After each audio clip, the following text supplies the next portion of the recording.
What makes Blue Jay Way by the Beatles such a strange, mysterious and haunted house of a hit?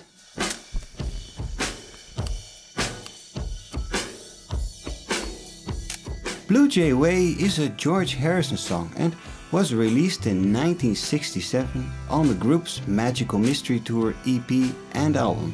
Blue Jay Way can be compared to the John Lennon songs Strawberry Fields Forever and I Am the Walrus, due to its psychedelic character and use of studio techniques. But apart from the advanced studio trickery, there's a lot more going on musically. For example, how the harmonic series and the Lydian mode create a mysterious musical world, and the alternating between a diminished and a major chord that brings incredible dissonance, the tempo changes, and finally a never-ending drone-like Hammond organ part played by George Harrison.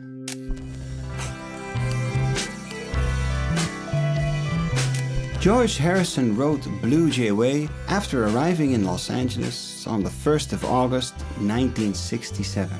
For his stay, he had rented a house high in the Hollywood Hills West area overlooking the Sunset Strip at 1567 Blue Jay Way. He had come to LA to spend a week with Derek Taylor, the Beatles' former press officer and eventual publicist for acts such as The Byrds and the Beach Boys.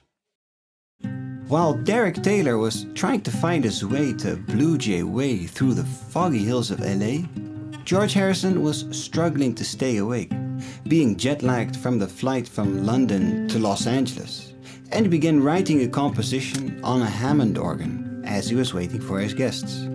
There's a fog upon LA, and my friends have lost their way. And with these two opening lines, the scenic view and narrow and foggy winding roads are eternalized. So what makes this song sound so mysterious and intense? Of course, studio techniques such as flanged drums, reversed sound snippets and vocals manipulated by a Leslie speaker already create a certain psychedelic sauce. But the music itself at its core is even far more interesting than these advanced studio techniques. The ominous organ drone tone is much more than a simple ambience element. It is the seed and foundation of the entire musical world of this song. What do you hear when you listen to this? Just one note played by an instrument, right? So why is it when we analyze the frequency content that we see so much going on? What we seemingly hear as only one note is actually a collection of many different frequencies, which are called harmonics. We can organize them in a harmonic series that starts with the fundamental frequency. In Blue Jay Way, in the beginning, the fundamental frequency is at 261 Hz. This is what the fundamental tone or frequency sounds like by itself. Now I'm going to create harmonics by adding the amount of the fundamental frequency every time. Here is the first harmonic. It is exactly an octave higher. The second one, an octave plus a perfect fifth. The third with 2 octaves. And the fourth with 2 octaves and a major third. Now you can hear all the separate frequencies, right? All these frequencies together form a C major chord. In the case of Blue Jay Way, we effectively have a C major chord from only one drone tone played by the organ. I'll tell you why this is so important in a minute. In the intro, the organ part already gives us a taste of what's coming up by playing the chorus chords. And these two elements together give us a very bright and shining start in C major. But that doesn't last long, and the cello already gives us a hint. We dive right into the dark and mysterious sounds of the verse. On top of that never-ending drone tone, George Harrison during the verse sings the tones of a diminished chord. And the diminished chord is one of the most unstable and one of the darkest chords we have in music. You can hear it in plenty of heavy music or music that wants to build tension towards a different section. But instead of staying in the dark, the melody resolves to the E of the C major chord.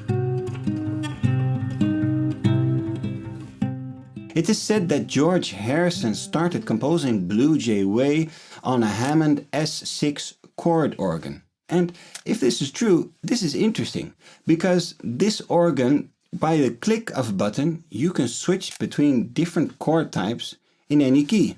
This possibly explains the alternating between the C diminished and C major chords. And Vintage Keys Studio shows this nicely in their YouTube video, which is linked in the description.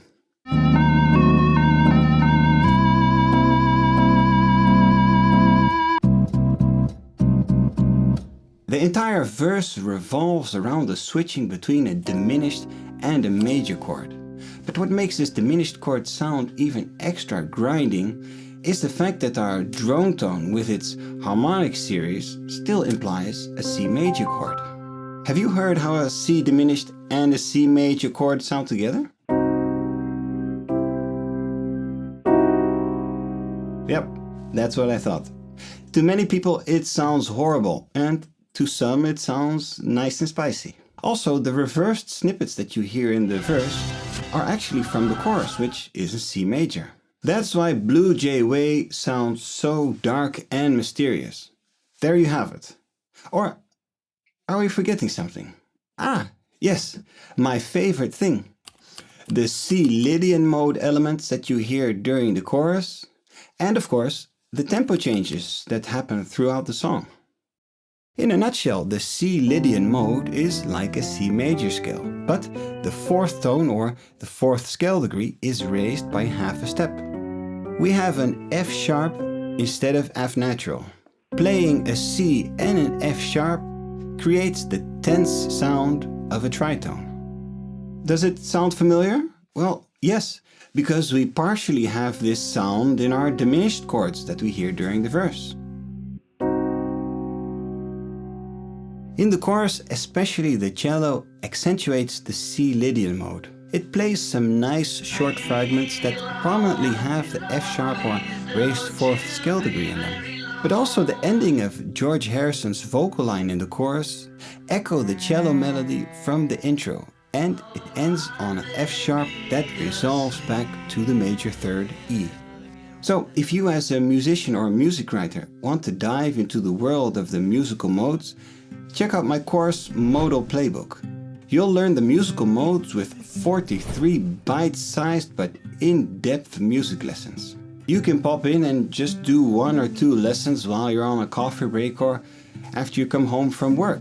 You can start from beginning to end, or you can just cherry pick the lessons that you want to focus on. And all examples have notes, guitar tabs and MIDI files, so everybody can follow along. Follow this easy and structured approach and you'll get the musical modes into your music and into your fingers in no time. It's amazing how much variation this song has, and it's so smartly made when you look at all these separate elements. The slower tempo of the verse really brings out this mysterious and tense character, while the more up-tempo choruses, together with the use of the Lydian mode, really shine bright. Like so many other Beatles songs, this is a masterpiece. Give it another listen if you haven't done so, you will not regret it.